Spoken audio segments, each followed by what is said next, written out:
Everyone expected her to scream. Everyone expected her to fight for every penny.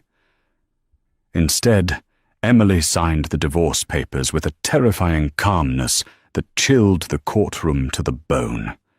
Her ex-husband, Marcus, laughed as she walked out with nothing but the clothes on her back, convinced he had won. He thought he had broken her. But he didn't know who was waiting outside. He didn't know that the moment she stepped onto that rainy sidewalk, she wasn't stepping into poverty. She was stepping into an empire. When the black Rolls-Royce pulled up, Marcus stopped laughing. And when he saw who was inside, he realized his life was over. The heavy oak doors of the Manhattan family court, usually a gateway to screaming matches and tearful pleas, were strangely quiet today.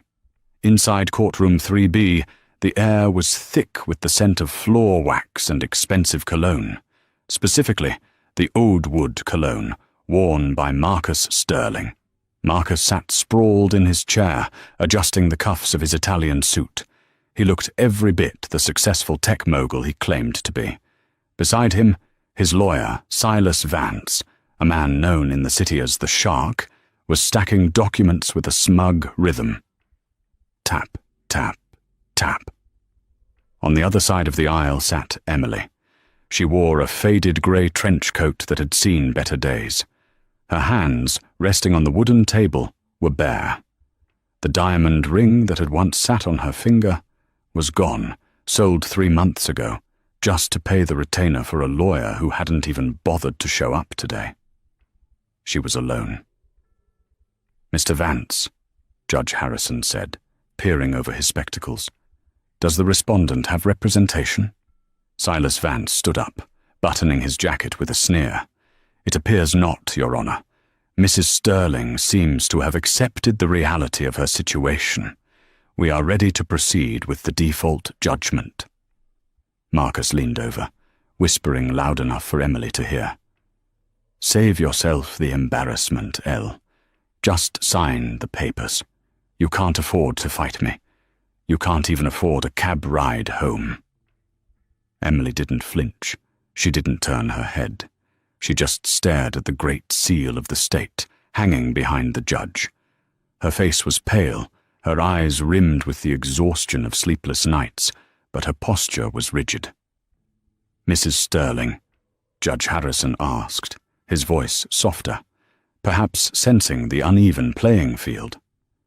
"You understand the terms presented by your husband? He is claiming full ownership of the marital home in the Hamptons, the apartment in Tribeca, and all stocks related to Sterling Dynamics. He is offering a one-time settlement of $10,000. Do you contest this?" The courtroom went silent. Even the court stenographer paused, fingers hovering over the keys, waiting for the outburst. $10,000 for a 10-year marriage to a man worth millions was an insult. It was a slap in the face. Marcus smirked, checking his watch. He had a lunch reservation at Le Bernardin with his mistress, a 22-year-old model named Jessica, and he didn't want to be late. "Come on, Emily," he muttered. "Don't be dramatic." Emily stood up. The chair scraped harsh against the floor. She reached into her purse. Silas Vance tensed, ready to object to whatever evidence she might pull out. Marcus rolled his eyes. But Emily didn't pull out evidence. She didn't pull out a photo of Marcus entering a hotel with Jessica. She didn't pull out bank statements showing he had been siphoning money into offshore accounts. She pulled out a black pen.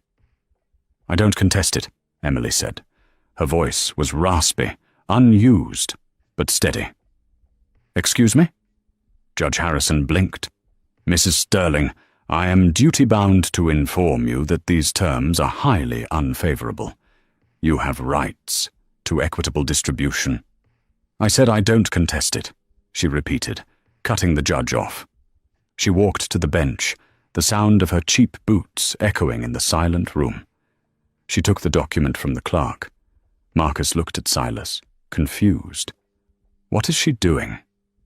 "She's giving up," Silas whispered back, a grin spreading across his face.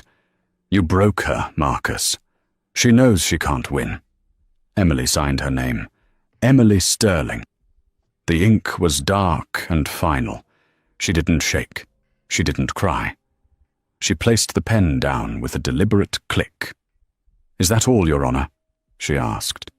If you are certain," the judge stammered, clearly uncomfortable. "Then yes. The divorce is granted. You are dismissed." Emily turned around. She looked at Marcus for the first time in 6 months. Marcus expected to see defeat. He expected to see a woman begging for a little more, maybe asking to keep the dog or the car. He wanted to see the fear in her eyes, the fear of a 40-year-old woman with no resume, no money, and no husband entering a brutal world. But Emily's eyes were dry. They were cold. It was like looking into a frozen lake. "Goodbye, Marcus," she said. "Enjoy the 10 grand, Emily." Marcus laughed, the tension breaking into arrogance. "Try not to spend it all on cat food." She didn't respond. She simply pushed open the heavy wooden doors and walked out. Outside, the weather had turned. The grey sky had opened up, and a torrential downpour was hammering the streets of New York. The wind whipped around the pillars of the courthouse, turning umbrellas inside out. Marcus and Silas emerged 5 minutes later, laughing loudly. "Did you see her face?" Marcus guffawed, lighting a cigar under the shelter of the courthouse overhang. "She was mute, totally mute. God, I should have done this years ago." "You're a free man, Mr. Sterling," Silas said, checking his phone. "And a rich one. She didn't touch the stock options. That alone saved you $4 million. "She's an idiot," Marcus said, blowing smoke into the rain. "She always was. Content with being a housewife. No ambition, no spine. Look at her." Marcus pointed. Down at the bottom of the grand staircase, Emily was standing on the sidewalk. She didn't have an umbrella. The rain was soaking her grey coat, plastering her hair to her face. She looked small, pathetic. "Should we offer her a ride to the subway?" Silas joked cruelly. "Nah," Marcus sneered. "Let her walk. It builds character." Emily stood motionless in the rain. She wasn't looking for a taxi. She wasn't checking her phone for a bus route. She was just standing there, staring at the traffic, water dripping from her nose. Suddenly, the traffic seemed to part. A low hum vibrated through the wet asphalt. Around the corner, a vehicle appeared. It wasn't a yellow cab. It wasn't an Uber. It was a sleek, extended, phantom Rolls-Royce, customized in a midnight blue so dark it looked black. The chrome rims gleamed even in the gloomy weather. It moved with the heavy, silent grace of a predator. Marcus stopped laughing. "Whoa, nice ride. Wonder who that is. Maybe the mayor." The Rolls-Royce didn't pass by. It slowed down. It pulled up directly in front of the soaking wet woman in the grey coat. "No way," Silas muttered. "Is it stopping for her?" "Don't be stupid," Marcus scoffed. "She's probably blocking the loading zone. They're going to honk at her to move." They didn't honk. The back door of the Rolls-Royce clicked open. A driver, dressed in an immaculate uniform with white gloves, stepped out into the pouring rain. He didn't seem to care about getting wet. He walked around the car with a large black umbrella, opening it swiftly and holding it over Emily's head. He didn't just hold the umbrella. He bowed. It was a sharp, respectful bow, the kind you give to royalty. "Who the hell is that?" Marcus whispered, the cigar nearly falling from his mouth. Emily didn't look surprised. She nodded to the driver. Then she turned back toward the courthouse steps. She looked up, directly at Marcus. The distance was far, but Marcus saw it. A smile. Not a polite smile. A terrifying, predatory smile. She ducked into the back seat of the car. The driver closed the door with a solid thud that echoed like a gunshot. But before the car pulled away, The rear window rolled down just an inch. Marcus squinted. He saw a man sitting inside next to Emily. He couldn't see the face clearly, but he saw the hand resting on the windowsill. On the pinky finger was a distinctive ring, a heavy gold signet with a crest of a roaring lion. Marcus froze. His blood ran cold. He knew that ring. He had seen it on the cover of Forbes, on the news, in the nightmares of every CEO in the city. "That's impossible," Marcus stammered, his face draining of color. "What?" Silas asked. "Who is it?" "That ring," Marcus choked out. "That's the crest of the Thorne family. That's Julian Thorne." Silas dropped his briefcase. Julian Thorne, the billionaire recluse? The man who owns half the tech infrastructure in North America? Marcus, if he's involved. The Rolls-Royce engine purred, a deep growl of power. It peeled away from the curb, splashing water onto the sidewalk, and disappeared into the New York traffic. Marcus was left standing on the steps, the rain blowing into his face, his expensive cigar soggy and ruined. "Why?" Marcus whispered, his voice trembling. "Why is my ex-wife getting into a car with the man who could buy and sell my entire company before breakfast?" His phone buzzed in his pocket. Then it buzzed again, and again. A constant, frantic vibration. Marcus pulled it out with shaking hands. It was his chief financial officer. "What?" Marcus barked into the phone. "Marcus, where are you?" The CFO screamed, panic audible in his voice. "You need to get to the office. Now." "I just got divorced, Jerry. I'm celebrating." "What is it?" "It's the stock," the CFO yelled. "Sterling Dynamics. Someone just initiated a hostile takeover. They're buying everything. The price is plummeting. We're losing control." "Who?" Marcus screamed, staring at the empty spot where the Rolls-Royce had been. "Who is buying us?" "It's a holding company we've never seen before," the CFO gasped. "It's called Nemesis Global." Marcus dropped the phone. It shattered on the wet concrete. Nemesis, the goddess of revenge. He looked at Silas, whose face was as white as a sheet. "She didn't sign the papers because she gave up," Marcus whispered, the realization hitting him like a physical blow. "She signed them because she didn't need my money anymore. She has his." The interior of the Rolls-Royce was a sanctuary of silence, insulated from the chaos of the New York storm by bulletproof glass and inches of steel. The air smelled of aged leather and faint traces of jasmine. Emily sat back against the plush seat, closing her eyes for a moment. When she opened them, the dull, defeated look she had worn in the courtroom was gone. In its place was a sharpness, a clarity that could cut glass. She reached up and pulled the hair tie from her messy bun, letting her dark hair cascade over her shoulders. She ran her fingers through it, shaking off the persona of the long-suffering housewife like a snake shedding dead skin. "Champagne?" the man beside her asked. Julian Thorne didn't look like a savior. He looked like a king in exile. He was in his late 30s, with sharp cheekbones and eyes the color of steel. He wore a suit that cost more than Marcus's car, but he wore it casually, as if he didn't care. He held out a crystal flute, bubbling with vintage Dom Perignon. Emily took the glass but didn't drink. She looked at him. "Is it done?" "The acquisition began the moment your pen lifted from the divorce papers," Julian said, his voice deep and smooth. "My team at Nemesis Global triggered the buy orders at 12:01 p.m.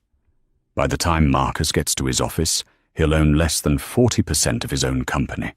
By tomorrow morning, he'll be an employee in a building he used to rule." Emily took a slow sip. The bubbles burned pleasantly against her throat. "And the house in the Hamptons?"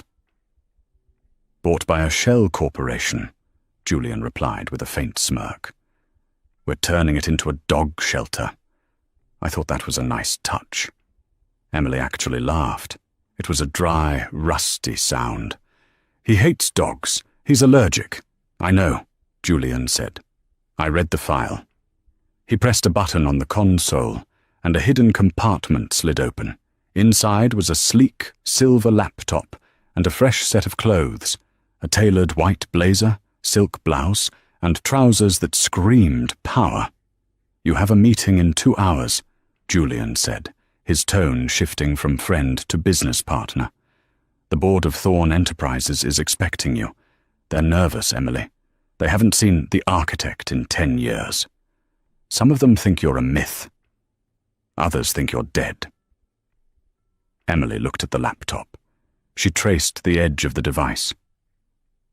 10 years ago, before she was Emily Sterling, the invisible wife of a mid-level tech arrogance, she was Emily Vane.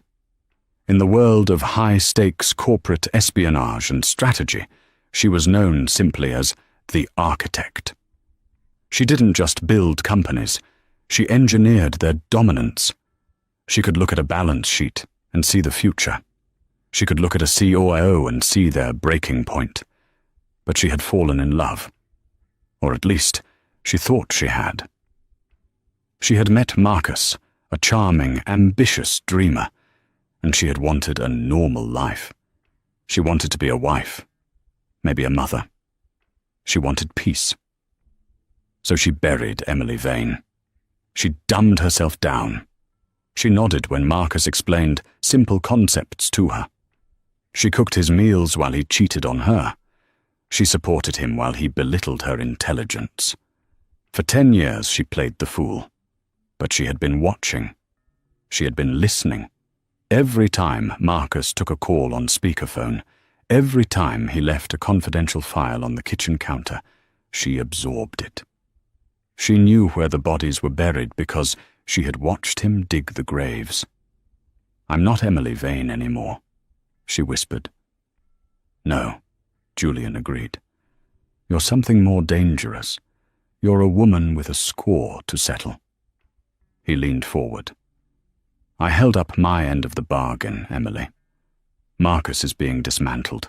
His reputation will be shredded. He will be destitute. Now, I need you to hold up yours. My company is bleeding. The Asian markets are crushing us. I need the strategy you promised me. I need the fix." Emily set the champagne down. Her eyes narrowed. The softness was gone completely now. "Give me the laptop," she said. Julian handed it to her. She cracked it open, her fingers flying across the keyboard with a speed and precision that hadn't diminished in a decade. "Cancel the merger with Omnicorp," she said, not looking up. "It's a trap. Their debt is hidden in offshore subsidiaries in the Caymans. I saw Marcus trying to replicate their structure last year. It's a house of cards." Julian raised an eyebrow, impressed. He pulled out his phone and sent a text. "Done. What else?" "Short the lithium futures," Emily continued, her eyes scanning streams of data.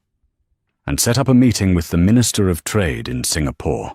Tell him the architect remembers the favor he owes from 2015.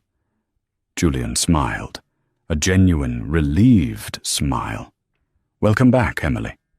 She stopped typing and looked out the rain-streaked window. They were passing Central Park. "Marcus thinks he took everything from me," she said quietly. "He thinks he took my youth, my confidence. But he forgot the one thing I never gave him." "What's that?" "My mind," Emily said. "Driver?" "Change of destination." The driver's eyes appeared in the rearview mirror. "Yes, Mum?" "We're not going to the airfield yet," Emily said, a cold smile forming on her lips. "Take us to the Sterling Dynamics headquarters. I want to see the fire while it's still burning." The headquarters of Sterling Dynamics was a glass monolith in the financial district, a monument to Marcus Sterling's ego. Usually, the lobby was a hushed cathedral of commerce. Today, it was a riot. Marcus burst through the revolving doors, water dripping from his ruined suit. He ignored the security guards who tried to salute him. He ran for the elevators, Silas Vance trailing behind him, struggling to keep up with his heavy briefcase. "Why aren't the phones working?" Marcus screamed at his assistant, a terrified young woman named Sarah, as he stormed past her desk. "They are working, Mr. Sterling," Sarah cried, holding a phone to her chest. "They just won't stop ringing. It's the shareholders, the press. The SEC is online too." "The SEC?" Marcus froze, his hand on his office door. "Why the hell is the Securities and Exchange Commission calling me?" "Insider trading allegations," Sarah whispered, her face pale. "Someone leaked the emails, sir. The emails about the Project Horizon cover-up." Marcus felt the blood drain from his face. He staggered into his office and slammed the door. "That's impossible," he hissed at Silas. "Those emails were on a private server, encrypted. Only I had the password. I wrote them on my laptop at home." Silas slumped onto the leather sofa, loosening his tie. "At home," Silas repeated slowly. "Where your wife lived. The wife you just humiliated in court. The wife you called an idiot? She didn't know the password," Marcus yelled, pacing the room. It was complex. It was my birthday, backwards." Silas put his head in his hands. "You are an idiot, Marcus. A colossal idiot." Marcus rushed to his computer. The screen was flashing red. The stock ticker for Sterling Dynamics, SDYN, was in freefall. It had opened at $145 a share. It was now trading at 62 euros. Ding. An email notification popped up on his screen. It wasn't from his CFO. It wasn't from the lawyers. It was from an external address, nemesisathornind.com. The subject line read, "Checkmate." Marcus clicked it with a trembling finger. There was no text in the body of the email, just an attachment, a video file. He clicked play. The video showed a live feed. It was a camera positioned across the street from his building. It showed the front entrance of Sterling Dynamics. In the video, the black Rolls-Royce pulled up to the curb. "Is that—" Marcus squinted at the screen. "Is that live?" He ran to his office window and looked down. 40 stories below, he saw the black car. He saw the crowd of paparazzi that had gathered, sensing blood in the water. In the video, the door opened. First, Julian Thorne stepped out. The crowd went wild. Flashes erupted like lightning, but Julian didn't walk in. He turned and offered his hand to someone inside. A woman stepped out. She wasn't wearing the grey trench coat anymore. She was wearing a white power suit that glowed against the gloom of the storm. Her hair was loose and wild. She looked taller, fiercer. She looked up, not at the cameras. She looked up at the building. Specifically, she looked up at the 40th floor. Marcus stumbled back from the window. "It's Emily." "What is she doing here?" Silas asked, joining him at the window. On the screen, Emily walked into the building, flanked by Julian Thorne and a phalanx of security guards. "She's coming up," Marcus whispered. "She's coming here." "You can't let her in," Silas said. "Security won't clear her." Marcus's intercom buzzed. It was Sarah again. Her voice was shaking. "Mr. Sterling, Mr. Thorne is here to see you, and Mrs. Sterling." "Tell them to leave," Marcus screamed. "Tell security to throw them out." "I can't, sir," Sarah squeaked. "Mr. Thorne just bought the building's debt. He technically owns the elevators." The elevator doors outside Marcus's office chimed, a cheerful, bright sound that signaled doom. Marcus grabbed a paperweight, purely out of instinct, then put it down, realizing how pathetic he looked. He straightened his tie. He tried to compose his face into a mask of authority. The doors to his office burst open. Emily didn't walk in. She swept in. The energy in the room shifted instantly. The air felt thinner, charged with electricity. Julian Thorne leaned against the doorframe, arms crossed, looking like a bodyguard who owned the place. "Get out," Marcus snarled, though his voice cracked. "You have no business here. We're divorced. You signed the papers." Emily stopped in front of his desk. She looked down at the mahogany surface where she had once brought him lunch, only to be told she was interrupting important genius work. She picked up the nameplate that read Marcus Sterling, CEO. "I did sign the papers," Emily said. Her voice was different. It was the voice of the woman who had once negotiated treaties between oil giants. "And I want to thank you for that, Marcus. That settlement was the best deal I ever made." "You got 10 grand!" Marcus laughed nervously. "You got nothing. I got my freedom," she said calmly. "And I got immunity. Since we are no longer married, I am no longer liable for the debts you are about to incur. And I am no longer bound by spousal privilege. I can testify." "Testify about what?" Silas asked, standing up. Emily turned her gaze to the lawyer. Silas shrank back. "About the bribes to the zoning commissioner for the warehouse project," Emily listed, ticking them off on her fingers. "About the safety reports you falsified for the new battery prototype.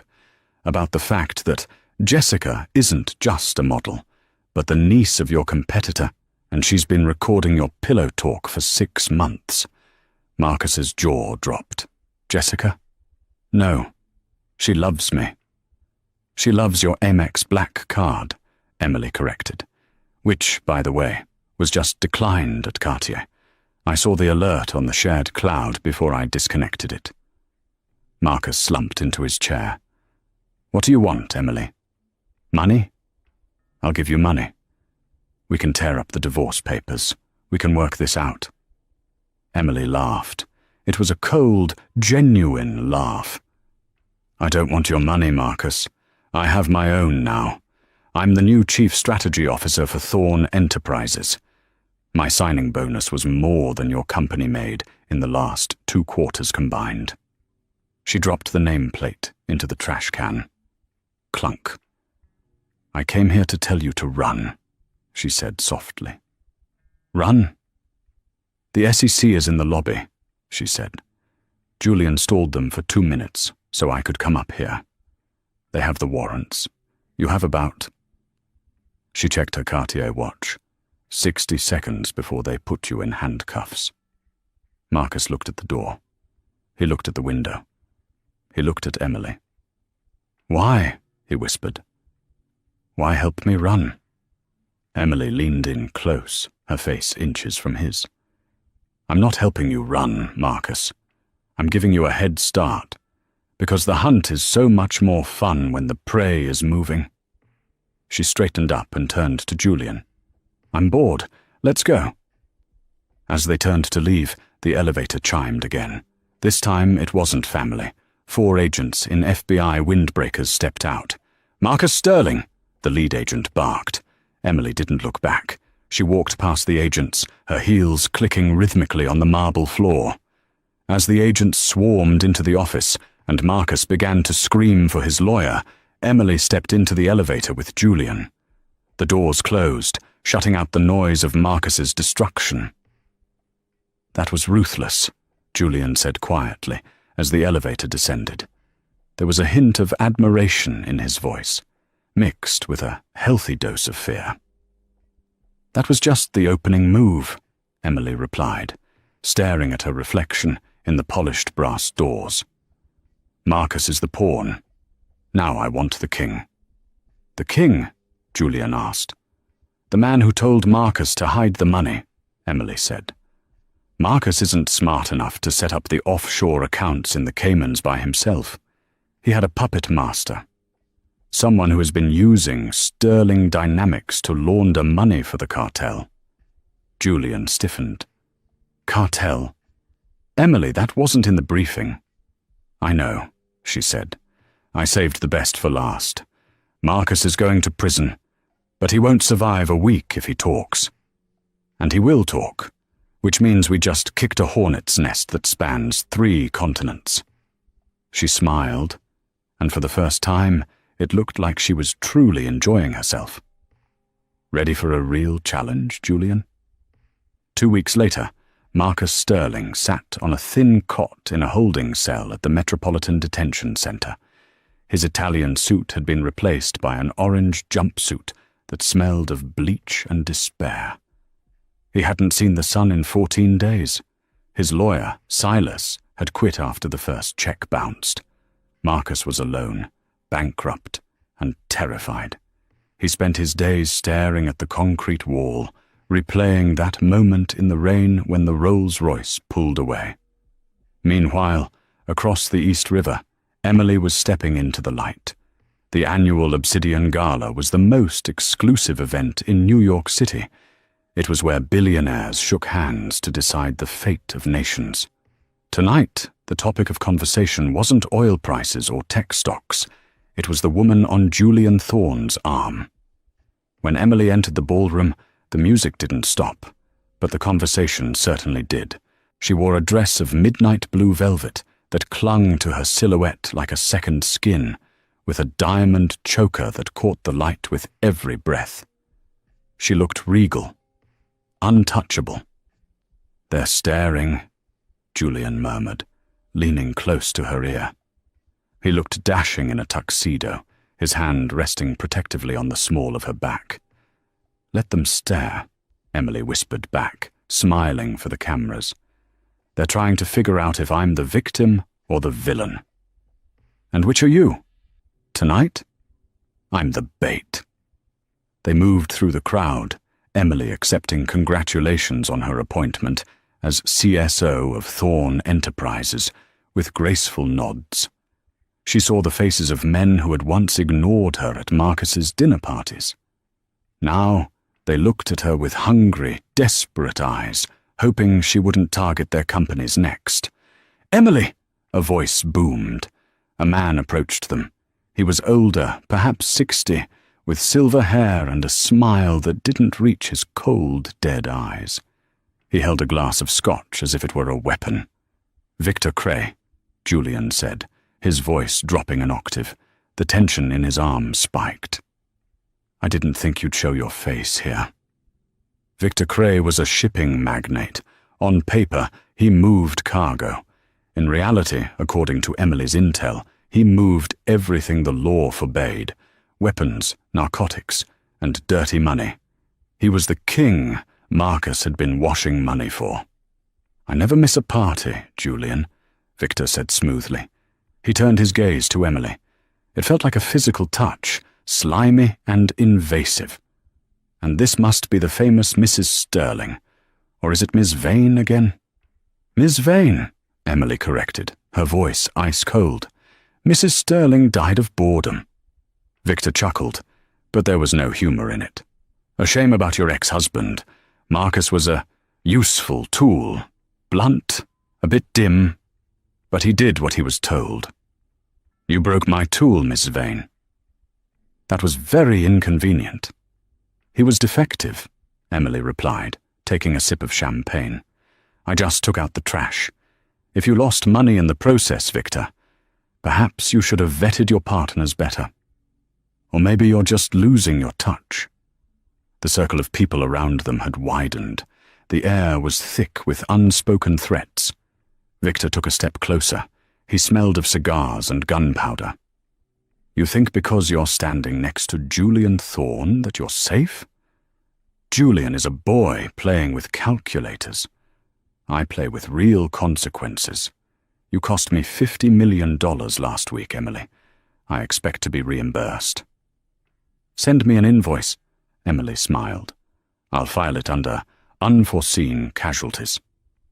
Victor's eyes narrowed into slits. He leaned in, his voice a whisper that only she could hear.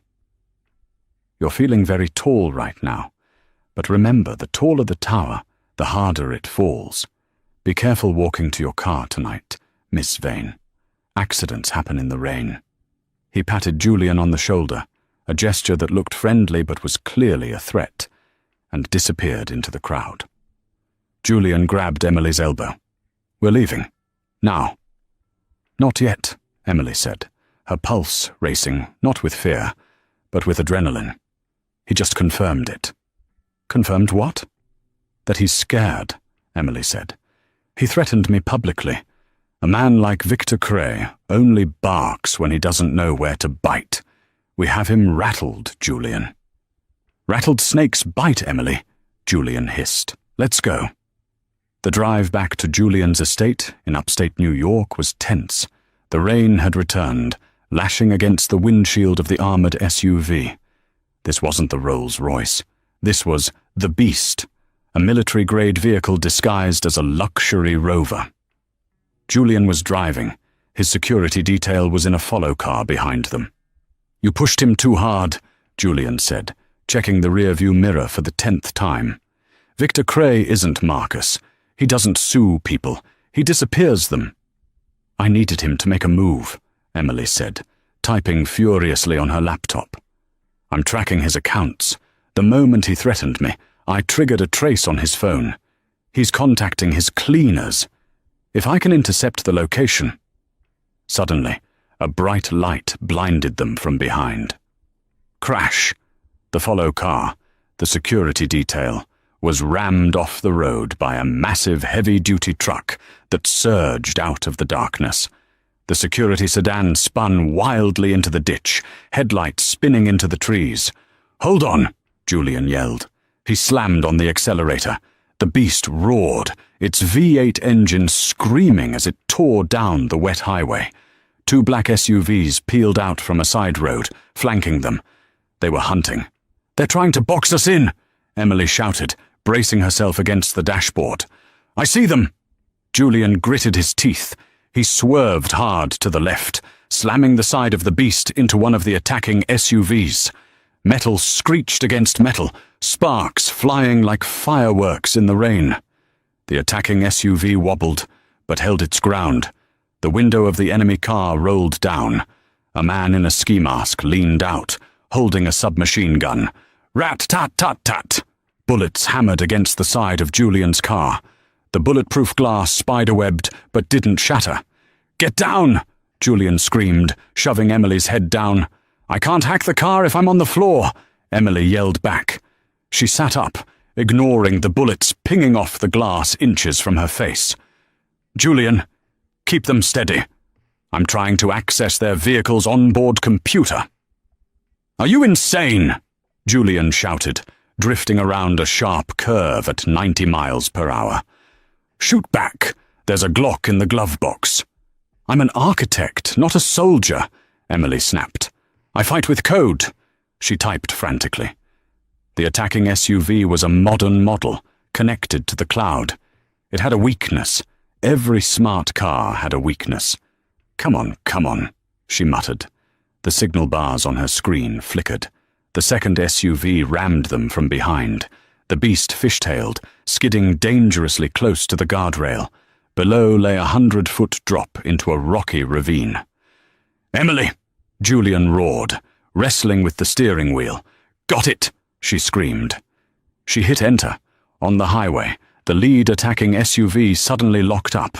Emily had overridden the electronic braking system, engaging the emergency parking brake at 80 miles per hour. The SUV flipped. It cartwheeled into the air, a mass of twisting metal, and crashed spectacularly into the median, bursting into flames. One down! Emily yelled. One behind us! Julian shouted. The rear SUV was gaining, preparing to ram them off the cliff. Julian looked at Emily. Trust me, he asked. Always, she breathed. Hold on. Julian slammed on the brakes. It was a suicidal move. The SUV behind them didn't have time to react. It smashed into the reinforced rear bumper of the Beast, but the Beast was built like a tank. The attacking SUV crumpled like an accordion upon impact, its engine block shattering. Julian gunned the engine again, pulling away as the wrecked enemy car smoked and stalled on the highway. Silence returned to the car, save for the heavy breathing of 2 people who had just cheated death. Julian slowed down, his knuckles white on the wheel. He looked over at Emily. She was trembling slightly, but her eyes were blazing. You hacked a car, Julian said, a breathless laugh escaping him. "At 90 miles an hour. I told you," Emily said, smoothing her hair, though her hands were shaking. "I cancelled his merger. Now I cancelled his ride." She looked at the burning wreckage in the rearview mirror. "Victor Cray just made a mistake," she whispered. "He tried to kill me. Now it's not just business, it's war." Julian reached over and took her hand. His grip was iron hard. "We need to go to the safe house," he said. "We can't go home. He knows where we live." "No," Emily said. She turned to look at him, her face hard. "We're not hiding. That's what the old Emily would have done. That's what Marcus's wife would have done." "Then what are we doing?" "We're going to the source," Emily said. "That truck that hit our security. I saw the logo on the mud flaps before it hit them. It belongs to Cray Logistics. He's moving a shipment tonight. That's why he's in town. That's why he's desperate." "You want to go to the docks?" Julian asked, incredulous. "Tonight? Alone?" "Not alone," Emily said, looking at the Glock in the glove box. "We have the element of surprise. He thinks we're dead or running. He won't expect the prey to walk right into the wolf's den." She picked up the gun and checked the magazine with a proficiency that surprised Julian. "Let's go steal a shipment, Julian." The port of New York was a labyrinth of rusted shipping containers and towering cranes that looked like skeletal dinosaurs against the stormy night sky. The rain had turned into a fine, freezing mist. Julian parked the beast a mile away, hidden behind a derelict warehouse. They moved on foot, slipping through the shadows like ghosts.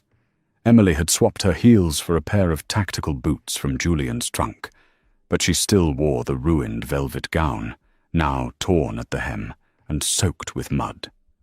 She looked like a fallen queen coming to reclaim her throne with blood and fire. "Pier 42, Emily whispered, pointing to a massive hangar where floodlights cut through the gloom. "That's Cray's distribution hub." "There are guards at the perimeter," Julian noted, scanning the area with a small thermal monocular. 4 of them, armed. "They're looking for a frontal assault," Emily said. "They're not looking for a system failure." She pulled out her phone. It was cracked from the crash, but functional. She accessed the Port Authority's grid, a back door she had built 5 years ago during a consulting gig for the city. "Watch the lights," she murmured. 3 seconds later, the floodlights on Pier 42 surged, blindingly bright, and then exploded in a shower of sparks. The entire pier plunged into darkness. "Go!" Julian commanded. They sprinted across the open tarmac. The guards were shouting, blinded and confused, their flashlights dancing erratically in the dark. Emily and Julian slipped through a side maintenance door before the backup generators kicked in. Inside, the warehouse was cavernous. It was filled with wooden crates, stamped with the logo of a fruit company. "Bananas," Julian whispered, prying a lid open with a crowbar he found near the door. He pushed aside the straw packing. Beneath it wasn't fruit. It was metal, sleek, silver casings. "Guidance chips," Emily said, her breath hitching. She picked one up. It was stamped with a familiar serial number, SD Horizon. "These are the prototype chips Marcus was developing. He told the board the project was a failure. He told me they were scrap metal." He was selling them to Cray, Julian realized, his face hardening. "These chips can guide a missile with millimeter accuracy. Cray isn't just a smuggler, Emily. He's an arms dealer. He's selling American tech to foreign warlords." "And Marcus was his supplier," Emily said, disgust curling her lip. "My ex-husband wasn't just a cheater. He was a traitor." Touching realization, a voice boomed from the catwalk above, but a little too late. The backup generators slammed on with a deafening hum. High-intensity lights flooded the warehouse floor. Emily and Julian froze. Victor Cray stood on the metal gantry 20 feet above them. He was flanked by 6 men holding assault rifles. The exits were blocked. "You are a persistent woman, Emily," Victor called down, his voice echoing off the steel walls. "I have to admire the tenacity. Hacking my car, brilliant. Shutting down my power, classic. But here, in the real world, bullets beat brains every time." Julian stepped in front of Emily, shielding her body with his. "Let her go, Victor. It's me you want. I'm the competition." "Oh, Julian," Victor laughed, descending the metal stairs slowly, savoring the moment. "You're not competition. You're a nuisance. But her? She's a loose end. And I hate loose ends." He reached the ground floor and walked toward them, stopping 10 feet away. He signaled his men, the rifles raised in unison. "Any last words?" Victor sneered. "Perhaps a final strategy." Emily stepped out from behind Julian. She didn't look scared. She looked bored. She checked her watch. "Actually, yes," she said calmly. "I have a question. Do you know how Wi-Fi works in a steel-reinforced warehouse, Victor?" Victor frowned. "What?" "It doesn't," Emily said. "The signal bounces. It's terrible. That's why I didn't try to hack your internal network to call for help." "Smart," Victor said. "So you're admitting you're trapped?" "No," Emily smiled. "I'm admitting that I needed a stronger signal. So, 10 minutes ago, while we were outside, I linked my phone to the Port Authority's emergency broadcast system. It's a localized frequency that overrides everything." "So what?" Victor scoffed. "You called 911? "No," Emily said, her eyes gleaming. "I started a live stream to the FBI's Cybercrime Division and the Department of Homeland Security." She pointed to a small red light blinking on her phone, which was propped up on a crate behind them. "They've been watching and listening for 3 minutes, Victor. They heard you admit to the arms dealing. They saw the chips, and they definitely heard you order your men to kill us." Victor's face went pale. He looked at the phone, then back at Emily. "Kill them!" Victor screamed, losing his composure completely. "Kill them now and destroy the—" Boom! The skylights of the warehouse shattered inward. Ropes dropped from the ceiling. "FBI, drop your weapons!" At the same time, the massive bay doors of the warehouse were rammed open by an armored SWAT vehicle. Flashbangs detonated, filling the room with blinding light and deafening noise. Victor's men scrambled, firing blindly, but they were overwhelmed instantly. Agents in tactical gear swarmed the floor. Victor turned to run, sprinting toward a back office. "He's getting away!" Emily shouted. Julian didn't hesitate. He took off after Victor.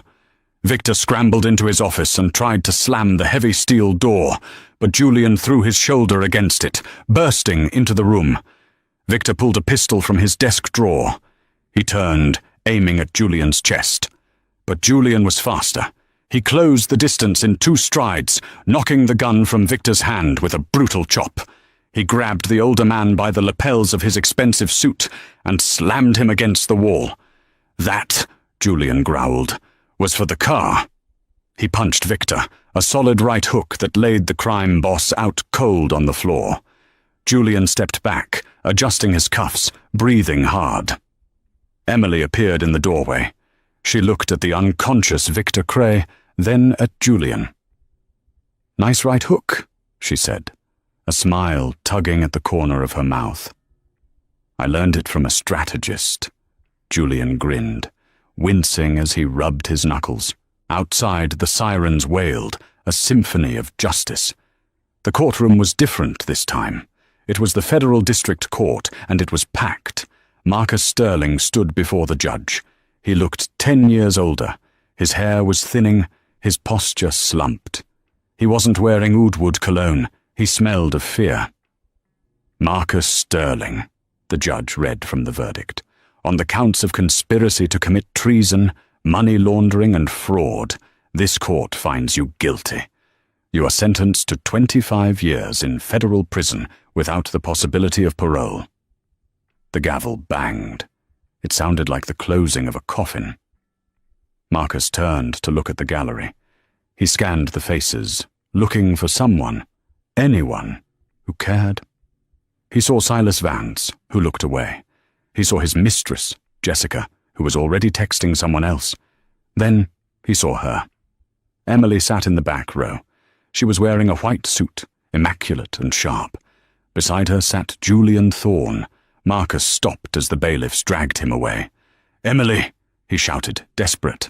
"Emily, please. I'm sorry. I didn't know. They made me do it." Emily didn't stand up. She didn't speak. She just watched him with that same cool detachment she had shown the day of the divorce. She gave him a small, almost imperceptible nod, a goodbye to a past life. Marcus was hauled through the side door, his screams fading into silence. Outside the courthouse, the spring sun was shining. The air was crisp and clean. "Are you okay?" Julian asked as they walked down the steps. "I thought I would feel happy," Emily admitted. "But I don't." "What do you feel?" "Light," she said. "I feel light, like I finally put down a heavy suitcase I've been carrying for a decade." A valet pulled up, but it wasn't the Rolls-Royce. It was a bright red convertible, a vintage Jaguar. "Yours?" Julian asked. "Bought it this morning," Emily smiled, putting on oversized sunglasses. "With my first bonus check. I thought I needed something faster." "Where are you going?" "I have one last stop," Emily said. "Do you want to come?" "Always." They drove out to the Hamptons. The drive was quiet, peaceful. They pulled up to the massive estate that had once been the envy of Emily's social circle, the Sterling mansion. It was empty now. The windows were dark. The lawn was overgrown. "The bank seized it," Julian said, leaning against the car. "It's going up for auction next week."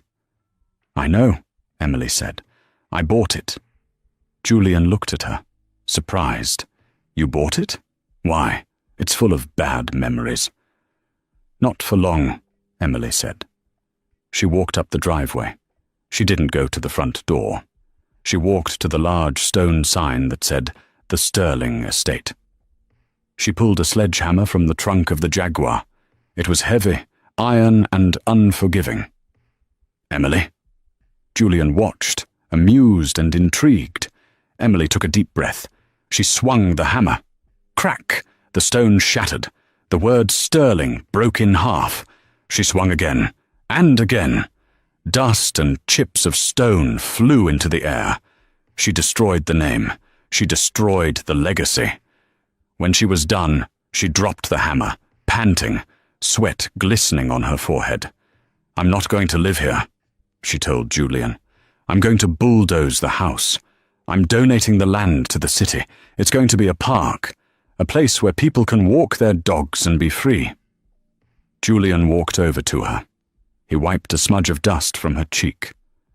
"The architect rebuilds," he said softly. "No," Emily corrected him, looking into his eyes. "The architect designs, and I'm designing a new life." She took his hand. "Are you in the blueprint, Julian?" Julian smiled, kissing her hand. "I'm the foundation, Emily, as long as you want me to be."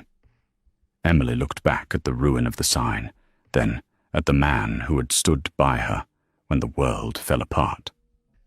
"Let's go home," she said. They got into the red car. Emily revved the engine, the sound roaring over the quiet estate. She didn't look back in the rearview mirror. There was nothing behind her worth looking at. The road ahead was wide open. And that is how Emily Sterling went from a silenced wife in a grey coat to the woman who brought down an empire. She proves that sometimes the best revenge isn't screaming or fighting. It's succeeding. It's walking away from the people who undervalue you and stepping into a life where you are the queen of your own destiny. Marcus thought he stripped her of everything, but he only stripped her of the things that were holding her back. If this story satisfied your craving for justice, make sure to smash that like button right now. It helps us create more stories where the underdog takes it all. And don't forget to subscribe and hit the notification bell. We have a new story coming next week about a homeless man who wins the lottery but hides the ticket from his greedy family. You won't want to miss the twist ending. Comment below. What would you do if your ex walked out of court and into a billionaire's limo? Let me know in the comments. Thanks for watching, and see you in the next story.